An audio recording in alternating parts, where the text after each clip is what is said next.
আজকের ভিডিওতে আমরা আপনাদের ঘুরে দেখাবো সম্পূর্ণ গুয়াহাটি শহরের দর্শনীয় স্থান। অতীতের গুয়াহাটি আর বর্তমানের গুয়াহাটি ব্রহ্মপুত্র নদের দক্ষিণ পারে আসামের এবং উত্তর পূর্ব ভারতের সবথেকে বড় শহর এই গুয়াহাটি, যাকে গেটওয়ে অফ নর্থ ইস্ট ইন্ডিয়াও বলা হয়। ব্রহ্মপুত্রের অববাহিকায় দুর্ধর্ষ অহোম রাজাদের রাজত্বে বিন বাখতিয়ার খিলজি এবং পরবর্তীকালে মোগল আগ্রাসন রুখে দিয়েছিল এই অহোম রাজারাই। তাই আজকের সেই গুয়াহাটি শহরকেই আমরা এক্সপ্লোর করব আর আপনাদের সামনে তুলে ধরব। চলুন ঘুরে আসি গুয়াহাটির দর্শনীয় কিছু স্থান। আগের পর্বের ভিডিওতে আপনারা দেখেছিলেন আমরা কিভাবে গুয়াহাটিতে মা কামাখ্যার মন্দিরে পুজো দিলাম সেই ভিডিও, আর এই পর্বে আপনারা দেখতে চলেছেন আমরা কিভাবে সেখান থেকে বাসে করে আমরা পৌঁছে গেলাম উমানন্দ মন্দির। এবার আমি এসেছি ব্রহ্মপুত্র নদীর ধারে রোপওয়ে যেখানে চলে সেই জায়গায়। এখান থেকে আমি রোপওয়ে করে আমি নর্থ গুয়াহাটি শহরে যাব, আর সেখানে গিয়ে মজা নেবো এই রোপওয়ে কীভাবে যাচ্ছে ব্রহ্মপুত্রের উপর দিয়ে। তো চলি ভিতরে, কত টাকা করে টিকিট সব জানাচ্ছি আপনাদেরকে এই ভিডিওতে। দেখি টিকিট কাউন্টারে যাই, কত টাকা মূল্য নেয় টিকিটের। হ্যাঁ, টিকিট কাউন্টার রোপওয়ে যাওয়ার এই হয়েছে আমাদের টিকিট, 100 টাকা করে, আসা যাওয়া দুজনের 400 টাকা টিকিট ভাড়া নিল। তো এবার যাবো রোপওয়ের দিকে।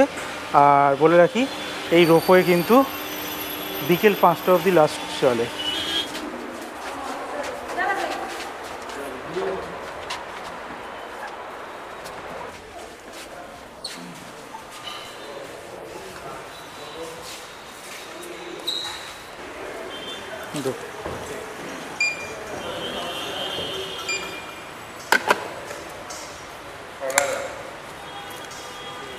इसमें गलत जगह चला, इधर आ जा पहले।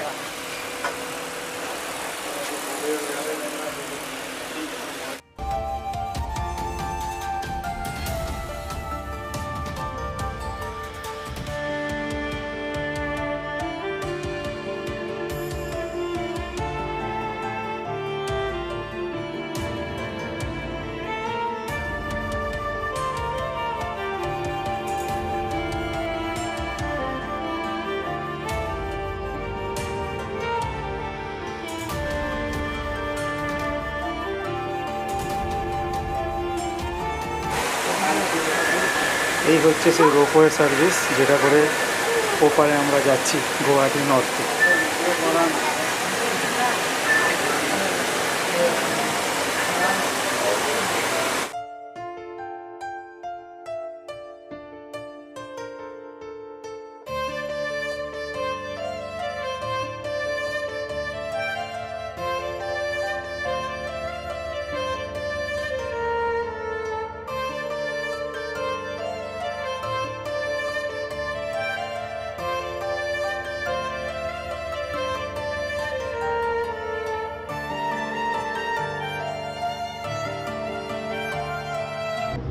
রোপওয়ে করে যখন গুয়াহাটি থেকে গুয়াহাটি এপার মানে গুয়াহাটি নর্থের দিকে আসবেন, তো আসার পর এরকম একটা দৃশ্য দেখতে পারবেন, দারুণ লাগবে দেখতে আপনাদের।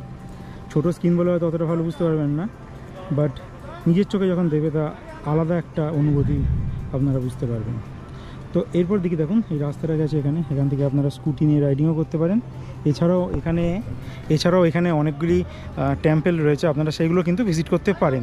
আর যদি সেগুলো কিছু না করতে চান তাহলে সেক্ষেত্রে এই রোপওয়ে করে আসবেন, এসেই সামনে থেকে ভিউটা দেখবেন, দেখে আবার রিটার্ন চলে যান আপনার গুয়াহাটি শহরে, যেখানে আপনারা থাকছেন হোটেল নিয়ে সেখানে। রোপওয়েতে ঘোরা আমাদের কমপ্লিট হয়ে গেল। ভয় লেগেছিলো একটু, তাও মোটামুটি কাজ চালিয়ে নিয়েছি। তো এবার যাচ্ছি নেক্সট ডেস্টিনেশন। এবার আমরা করতে চলেছি গুয়াহাটি সাইট সিইং। তো আমরা একটা অটো রিজার্ভ করে নিয়েছি এখান থেকে। তো গুয়াহাটি স্টেশন করিডোর বাজার এখান থেকে। তো 4খানা জায়গা আজকে আমরা ঘুরবো, মেন 4খানা গুয়াহাটি। সেই 4টে জায়গা এক এক করে আপনি দেখাবো। তো সবার প্রথমে আমরা দেখি উমানন্দ মন্দিরে যাওয়ার চেষ্টা করছি, কারণ বিকেলবেলা টাইমটা যদি ফিরতে আমাদের দেরি হয়ে যায় তাহলে কিন্তু আমরা ওখানটা যেতে পারবো না। তো ফার্স্ট ওই জন্য আমরা উমানন্দ মন্দির থেকে কিন্তু স্টার্ট করছি। আমাদের নদী ফেরি ওপারটা যেতে হবে লঞ্চে করে। তো দেখা যাক কী অবস্থা আছে, কেন আবার গিয়ে আগের দিনকে একবার গিয়েছিলাম তখন দেখলাম বন্ধ ছিল, তো এখন যদি আবার কী অবস্থা আছে দেখা যাক।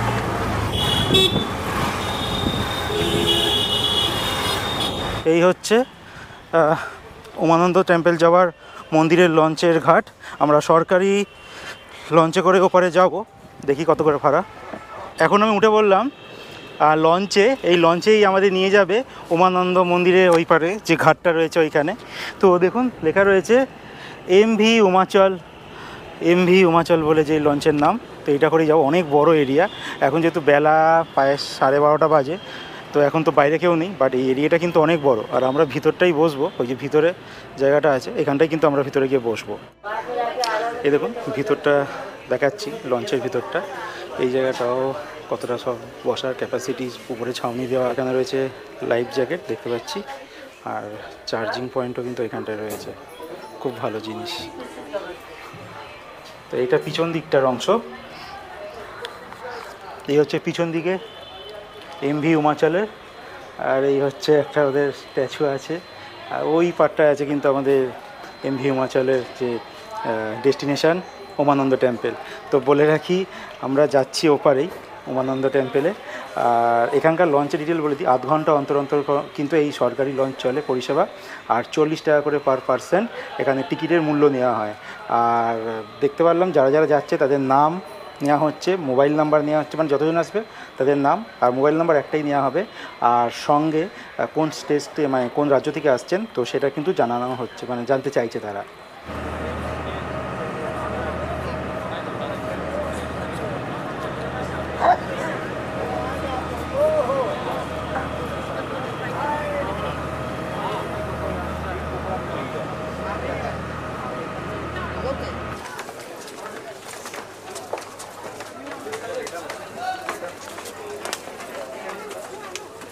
এখন আমরা এসে পৌঁছে গেলাম উমানন্দ টেম্পলের এই পারে ঘাটে, আর সামনের দিকেই সিঁড়ি বেয়ে আমরা উঠছি মন্দিরের দিকে। মন্দিরে যাওয়ার আগে কিন্তু জুতো কিন্তু খুলে রেখে যেতে হয়, এখানে লেখা রয়েছে জুতো খুলে কিন্তু প্রবেশ করতে হয়। অনেকগুলো সিঁড়ি আছে উপরে ওঠার। মায়ের টেম্পলের সামনেই, মানে মন্দিরের সামনেই ডান দিক বাঁ দিকে অনেক ছোটো ছোটো এমন মন্দির রয়েছে। এই হচ্ছে মন্দির, এই হচ্ছে মন্দিরের, এটা হচ্ছে মন্দির।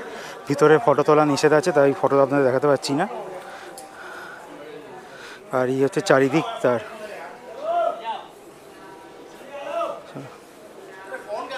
এখন আমি পৌঁছে গেলাম মা কামাখ্যা মন্দিরের সাইড দিয়ে একটা রাস্তা আছে, সেই রাস্তা থেকে মোটামুটি 20 মিনিট মতো পায়ে হেঁটে নীলাচল পাহাড়ের উপরে অবস্থিত মা ভুবনেশ্বরী মার মন্দিরে।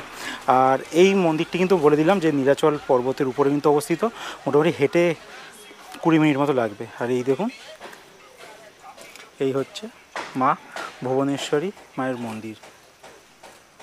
আর আপনারা যদি পুজো দিতে চান এখানে অনেক দোকান রয়েছে, পুজোর সামগ্রী কিনে এখানে পুজোও দিতে পারেন।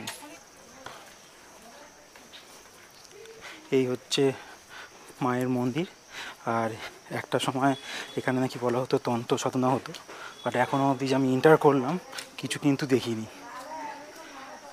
এই দেখুন দ্য ক্র্যাডেল অফ তন্ত্রা লেখা রয়েছে। এই হচ্ছে মন্দির মা ভুবনেশ্বরী মায়ের।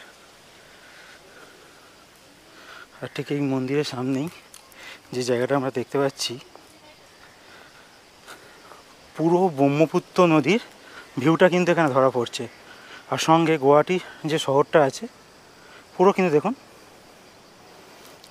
ধরা পড়ছে। ওই দিকটা দেখুন কুয়াশা টাইপের হয়ে গেছে, এটা বৃষ্টি পড়ছে জায়গাটা, আসলে মেঘ করেছে এখানে খুব। এই তো মন্দির মায়ের, যাই মাকে পুজো দিয়ে আসি।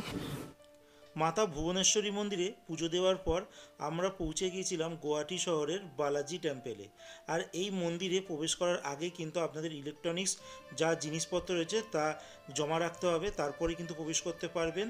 আর ভিতরে কিন্তু ফটোগ্রাফি বা ভিডিওগ্রাফি কিন্তু অ্যালাউ নয়। আর ভিতরে রয়েছে ভেঙ্কটেশ্বর মহারাজের মূর্তি আর লক্ষ্মী দেবীর কিন্তু মূর্তি। সেখানে আমরা পুজো দিই, দর্শন করি, এবং যখন আপনারা বাইরে বেরিয়ে আসবেন তার পাশেই একটা কাউন্টার দেখতে পাবেন যেখান থেকে আপনারা লাড্ডু প্রসাদ কিনতে পারেন। এখানে লাড্ডু পার পিস 50 টাকা করে কিন্তু নেওয়া হয়। এইবার আমাদের শেষ গন্তব্য বা শেষ স্থান গুয়াহাটিতে। তো আমরা এসে পৌঁছে গেলাম এখন বশিষ্ঠ মুনির আশ্রমে। আমার পিছনে এই যে দেখতে পাচ্ছেন এই যে অংশটা, এটা হচ্ছে বশিষ্ঠ মুনির আশ্রম। আর এইখান দিয়েই সিঁড়ির উপরে উঠতে হবে, আর ভিতরে গিয়ে আমরা বাকি কি আছে আপনাদেরকে দেখাচ্ছি, চলুন আমার সঙ্গে। এই হচ্ছে বশিষ্ঠ মুনি আশ্রমের প্রথম দুয়ার, এখান দিয়ে প্রবেশ করছি।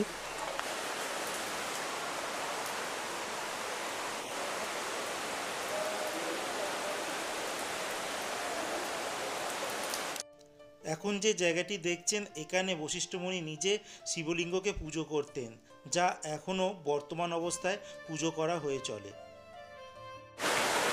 মন্দিরে আপনারা পুজো দিয়ে এসে এইখানে কিন্তু প্রদীপ আর যে ধূপ এখানেই কিন্তু জ্বালাতে হবে। আর এই ঠিক মন্দিরের পাশেই কিন্তু দেখুন একটা ঝর্ণা বয়ে চলেছে, চলুন সেইটা দেখে আসি।